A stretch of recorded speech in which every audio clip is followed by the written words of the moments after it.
Roman Catholic Media presents The Thesis Show.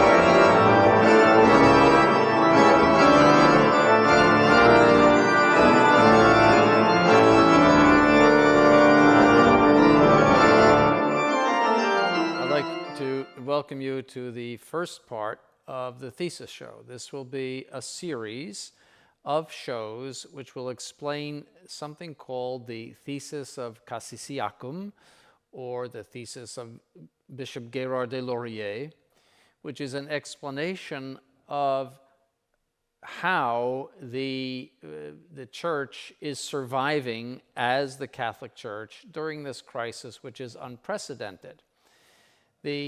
In order for the Church to survive until the end of time, to continue until the end of time, it is necessary that it continue, first of all, its mission, which is to teach the gospel, to distribute the sacraments, to sanctify people by invisible means, to say the holy sacrifice of the Mass. All of these things pertain to the Church's mission, the sanctification of souls. On the other hand, it must also preserve its succession of popes and bishops. That is, that there must always be in the Church some ability to legally appoint bishops and to elect popes. If that should fail, the Catholic Church fails. And so in this crisis, which is unprecedented, we have to explain that in some way. Now, most authors in the past, theologians in the past, would say, it would be impossible that the entire hierarchy defect from the faith. And so they never gave us instructions or principles in what to do or what to think in the present situation. They thought it impossible. They thought it would be something that God would not permit. But in fact, we have seen that He has permitted it. And so we have to draw from principles of ecclesiology, that is the science of the Church, in order to explain the present situation. And we have to come up with an explanation that shows that the Catholic Church is still continuing both in its mission and in its succession of popes and bishops, at the same time preserving the Church from any kind of defection from the faith.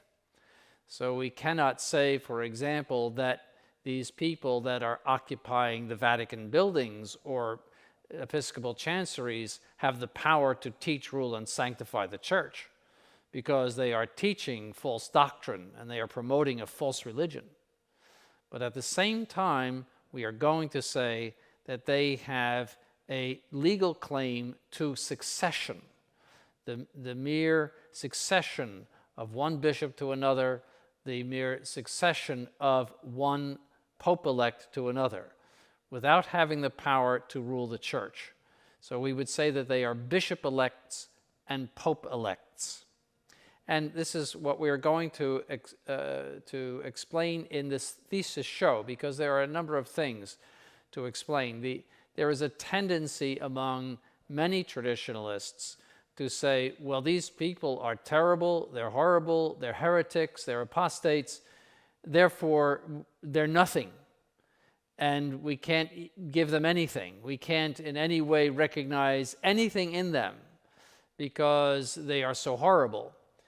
And as pleasing as that theory may be to many people, it does not explain how the Church continues as an institution from Christ until the end of time.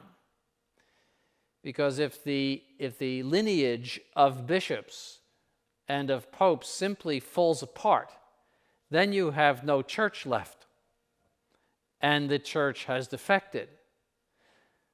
We understand that the church cannot defect by the teaching of false doctrine, and that's why we are traditionalists. But we must also understand that the church cannot defect by the loss of its lineage of popes and bishops, by the loss of its ability to elect popes and its ability to appoint bishops. This pertains to the very essence of the church, and this is why Bishop Gérard de Laurier, who was a very eminent theologian, who was appointed by Pope Pius XII to be on the commission to advise him concerning the doctrine of the Assumption, among other things, he devised, by using principles drawn from both philosophy and ecclesiology, this system which explains the present situation. Now, we are assuming, if you are watching this show, that you are familiar with the problems of Vatican II and its subsequent changes. You are convinced that a new religion has been formed by these changes, and you are interested in understanding how it affects the church. If you are not familiar with this subject, we invite you to read many informative articles on our website, which is mostholytrinityseminary.org. Our position concerning the problem of Vatican II is that Vatican II, is a break from Catholic tradition in all aspects of Catholicism, its liturgy, its doctrine, its disciplines, and that it is nothing less than a new religion, just like Lutheranism or Calvinism, a false religion, alien to Roman Catholicism. And this has been imposed upon the institutions of the Catholic Church since Vatican II by the hierarchy. That is, the Vatican II hierarchy. And it has had a great success in destroying the faith of hundreds of millions, if not billions, of Catholics, for the fact that they rose through the legitimate ranks of the church to places of authority, and at least with an appearance of authority, they imposed this false religion. That is the essence of the problem, and this is what we are trying to explain. The logical conclusion from the fact that this is a new religion being imposed upon the institutions of the church are the following. Either the Catholic Church has defected and shown itself to be a false religion, a false church, which does not have the perpetual assistance from Christ. Or two, those who promulgated this false religion and imposed it upon the church do not in fact represent the Catholic Church because they are false popes and false bishops. Those are the two possibilities. Christ promised the assistance, the perpetual assistance of the Holy Ghost to the church. He will teach you all truth, he said. And it is the teaching of the church that the church can never defect, either as an institution or in its mission, its teachings, its disciplines, its means of sanctification, such as the Holy Mass and the sacraments. That is promised. It is a matter of faith.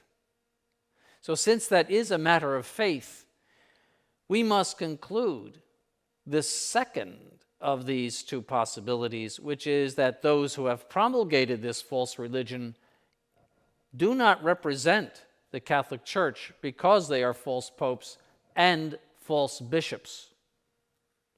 They can defect. They can defect from the faith. But the Catholic Church as an institution cannot defect.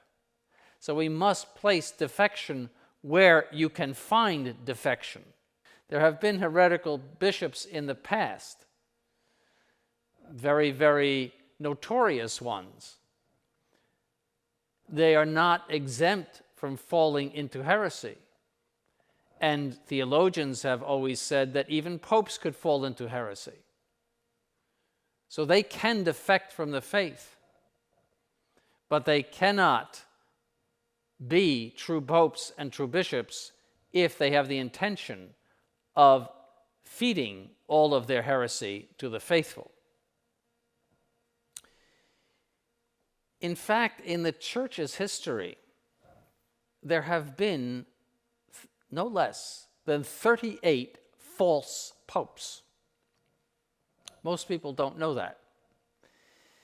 But they were false popes because of the falsehood of their elections. Their elections were faulty for some reason or another. For this reason, they were not properly elected. But the Vatican II popes are false popes because of the falsehood of their doctrines, their disciplines, and the liturgy which they are attempting to impose upon the church. That is a whole different question and a whole different reason for being a false pope. An election is something that could be corrected in some way. You could have another election, another conclave correcting it. But this, the will to impose upon the Catholic Church a false religion, is something that is far deeper than the problem of an election. The question which the thesis addresses, therefore, is how these men, from John the 23rd to Francis, are not true popes. We are going to say that they are false, not by defect of election, but by a defect of their intention, which is required in order to be pope and in order to receive the power from Christ to teach, rule, and sanctify the Catholic Church, a defect of their intention to give to the Church true doctrine, true disciplines, true liturgy, and true faith. Now, in order to understand this, there are some preliminary notions which actually are drawn from philosophy, the philosophy of authority, which you must understand in order to understand the thesis. And many people reject this thesis because they do not understand these preliminary notions. So please pay attention to these. First of all, the nature of authority. Authority is defined as the faculty to make a law. A faculty means any ability you may have. So you have physical abilities, faculties. You have the faculty of sight, the faculty of hearing, the faculty of feeling. Your arms and your legs are faculties, since they give you the power to do things. Now, authority is not a faculty of the physical order. All the things I just described are physical faculties. Authority is a faculty of the moral order, the order of human actions. Every faculty has what we call a specific object. This means that it is made, it is ordered by its very nature to one specific thing. So sight is ordered to light and color. All of its interior structure is made to receive light and color. It has no other purpose for existence. That is the way God made it. Just as a camera is made to receive the same thing, light and color. It has no other reason for existence. And the specific object of authority is to make laws. Law, however, is defined as, by St. Thomas, a rational ordering of the means to the end. It is, therefore, an act of reason in the lawmaker whereby he orders the means to the end. So, for example, there are traffic laws. You must stop at a red light. These are laws made by the authorities in order that you arrive at your end, that you arrive at the goal in which you want to achieve. You get where you're going. And if there were chaos in the streets where people did not stop at intersections, you could easily perish even in going to some local destination. So these laws are there to preserve the end, that is, your safety in getting where you're going. Now, the end always remains fixed, which is the common good of the society over which the authority is placed. That is always the reason for authority, that he look after the common good. And each society has its own special common good. So the political government has the general good of the populace as its end. Even smaller institutions like corporations or football teams, etc., each have its own end. And so the church has its ends. And the lawmaker in each of these cases is obviously bound to will the end, the common good, since he could not possibly will the means to the end without willing the end. So, for example, an airline pilot must intend to bring the plane safely to its destination.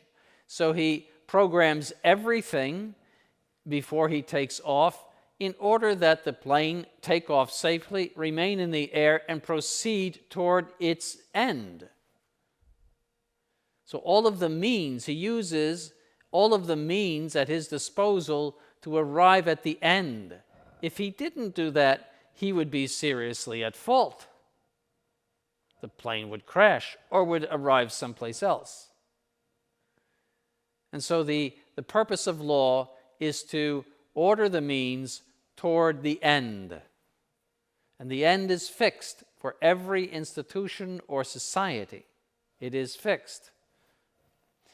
And it is for this reason that public officials are sworn in. That is, they must show their intention by oath to uphold the common good. This is true of politicians, presidents, kings, military personnel, doctors, police, and every profession that concerns the common good. And so there is an oath that the Pope must take.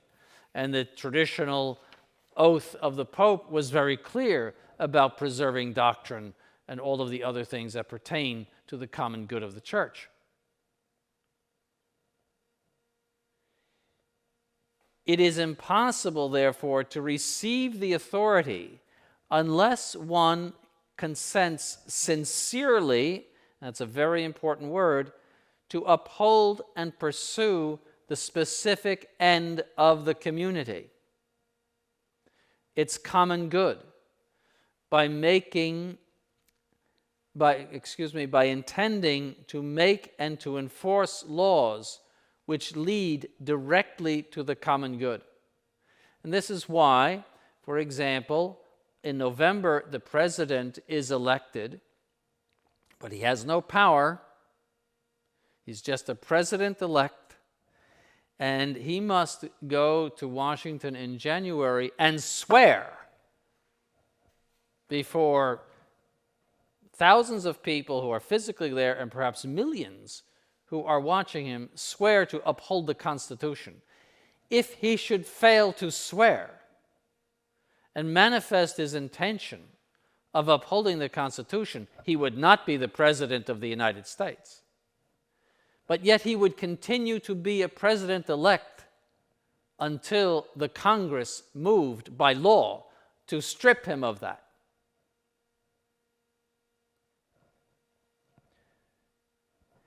So, that said, we move to other philosophical considerations. First, act and potency.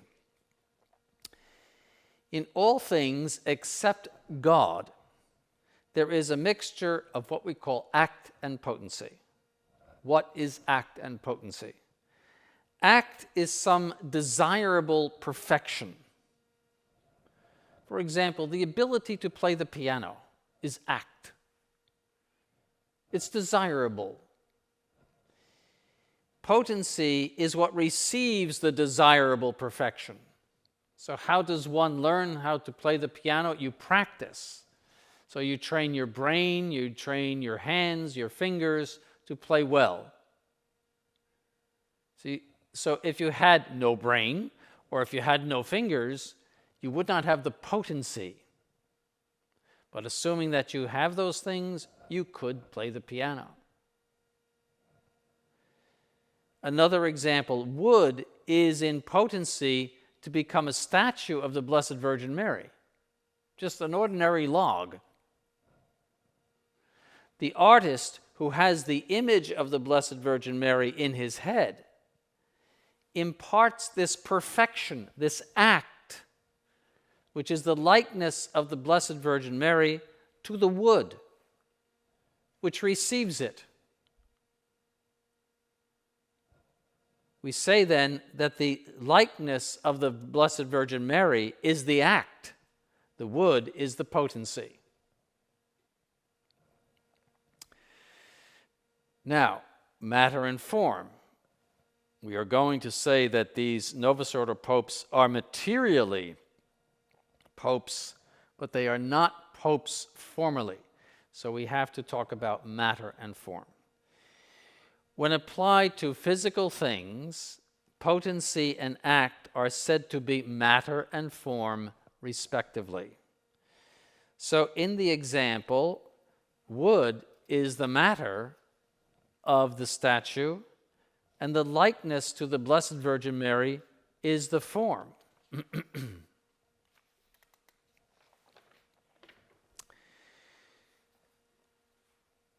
Now, we also must talk about substantial and accidental beings, because this is an objection which will later be raised against the thesis.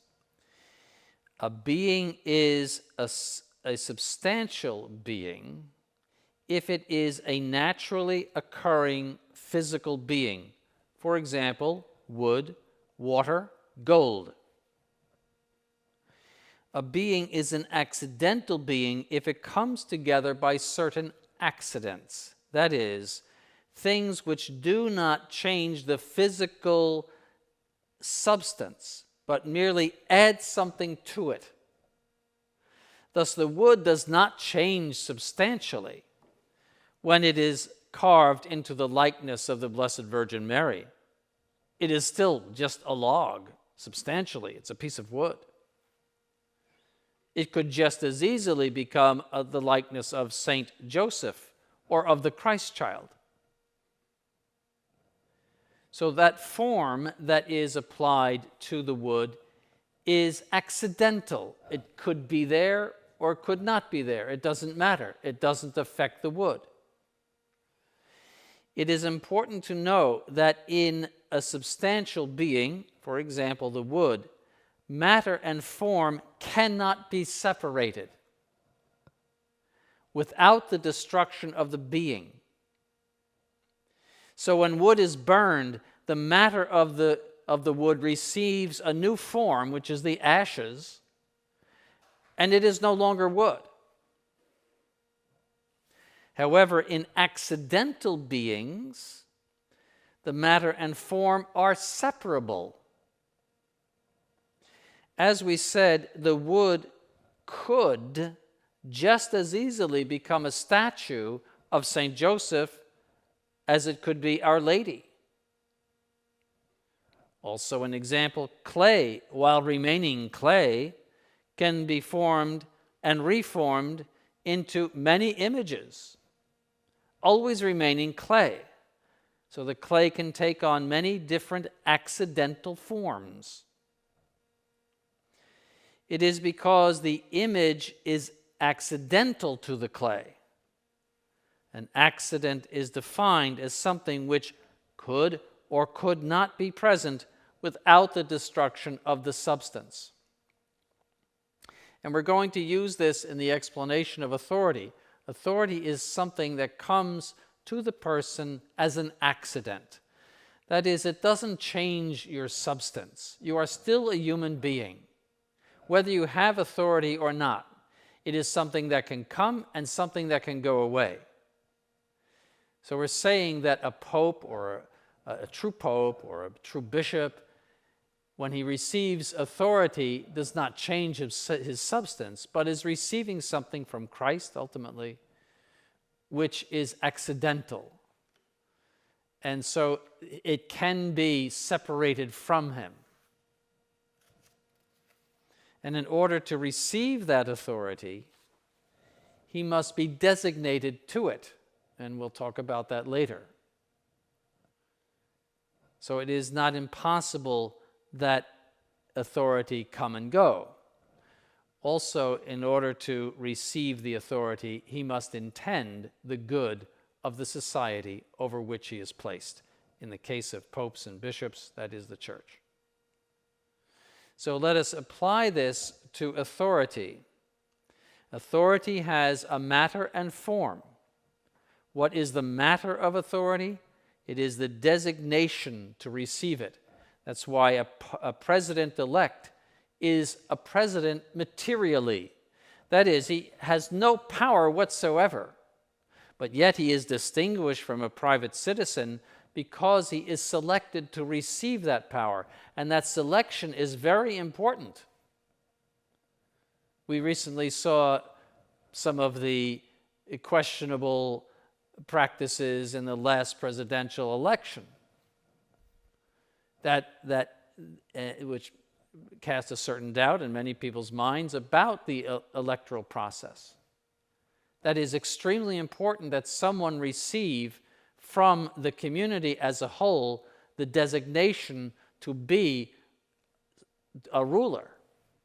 So in the case of monarchies that are hereditary, it must be certain that the person who is the heir is in fact the son of the king or the monarch before him, if that's the way in which designation takes place. If it's done by election, the election must be proper, and also the person who emerges must have that designation from the whole community. So, for example, a few priests could not get together and elect a pope. That would be ridiculous, because it does not come from the general community of the church and from the legitimate electors of popes. So the designation to be a ruler of any society is the matter of authority. The form is the power to rule. And the power to rule comes from God, whether it is political authority or whether it is the papal authority. It comes from God. So the designation comes from below in the church. That is, the church presents to God Peter. This is Peter. And it is God who gives the authority. And that's also true in political authority. Most people don't realize that. So this union of matter and form in authority is accidental. That is, it is something that can come and go. without affecting the human being who receives it. He's still a physical human being. So this joining of designation and authority forms what we call an accidental being, that is a pope, a president, or any kind of other authority. It's an accidental being, and that designation can go away and the authority can go away. Both could go away because it's accidental, just as heat and cold can go away. Now, how does this apply to the papacy? We are saying in the thesis that, well, let me first say this. The problem in the defection of the hierarchy, both the apparent pope and apparent bishops, is the fact that they do not teach the true faith. They are imposing a false faith. So it is impossible that they have the authority to teach, rule, and sanctify, because they obviously have an intention which is contrary to the intention which is required by authority, by the authority of the church, by Christ, to intend to assure the ends of the church, which is the preservation of the faith, the preservation of the true Mass, the preservation of the true sacraments, the preservation of disciplines, and to promote those ends. If you don't have that intention, you cannot rule. And they have manifested this evil intention by all of the things that they have imposed since the Second Vatican Council. There's no doubt about it. So the thesis is not arguing from their personal sin of heresy, as many do. That's a whole other argument. It's arguing from their evil intention to impose upon the church a false religion. And that's a very important point. And because theologians are very divided and sometimes not very clear about what happens when someone falls into, a pope or a bishop falls into heresy. So there are two schools about it. You never really arrive at any sort of definite conclusion in regard to personal heresy. Someone can always say, well, he means well, he's not what we call a pertinacious heretic, he doesn't know any better. There are always arguments about that. And that is not the central question in any case. If Francis were just a heretic by himself, but left the church alone, and if the Catholic faith were being promoted just as it was before the council, well, that would be a problem for cardinals to figure out. It's not my problem if I can practice my faith in my local church. If I can go to the seminary and there's the Catholic faith there, that's not a problem for the universal church. It's a problem for really the hierarchy to solve. Our problem is that they are imposing this false religion, and they are therefore manifesting an intent which is contrary to the good of the Catholic Church, the essential good of the Catholic Church. So we have to, the problem to solve is how you have a continuity of the ability to designate popes and bishops, even though they are stripped of their power because they intend this evil upon the church. That is the theological problem. And so the thesis is going to say, and we will explain this in future parts of this series, the thesis is going to say that because they are not declared heretics, and because therefore they are still legally in the church, and because they have been legally designated to their places, including Francis, by a legal election, that the continuity of the legal continuity of the hierarchy is there. And on the other hand, they are not promoting the mission of the church, but we, Catholic clergy who have retained the faith, are preserving the mission of the church. And we will show how, even though these men have fallen into heresy, and even though they promote heresy, they nonetheless, in a particular case, still can elect the Pope and still can designate a bishop legitimately. And that rings in a lot of people's ears, or how could that be? But we will show how that is and how it must be in order to explain the continuity of the hierarchy in the Catholic Church. So please don't draw any conclusions until you hear everything. So we are going to say in the thesis that Francis is materially the Pope, but formally not the Pope. Now you say, well, what does that mean? Is he half Pope? No, that means he's not. Just as the president-elect is not the president until January. He's not the president. He's not the Pope. If you lack, there is a principle in philosophy that form makes something to be what it is. See, the form that is given to the wood makes it to be the statue of the Virgin Mary. So when you see it, you say, oh, that's Our Lady. If you just saw a log, you would not even think about Our Lady. It's just a wooden log. But the form is what makes it to be what it is. And so the form, the authority, is not in these people. They are not true popes. They are not true bishops. But nonetheless, they do possess legitimate legal designations to be popes and to be bishops. And if they were to remove the obstacles to the authority, which is this evil intention that they have, if they were to remove it, they could become true popes and true bishops. That's what the thesis is going to say. So in the next part of this series, we will see how someone could be a pope materially, but not formally. Thank you for listening.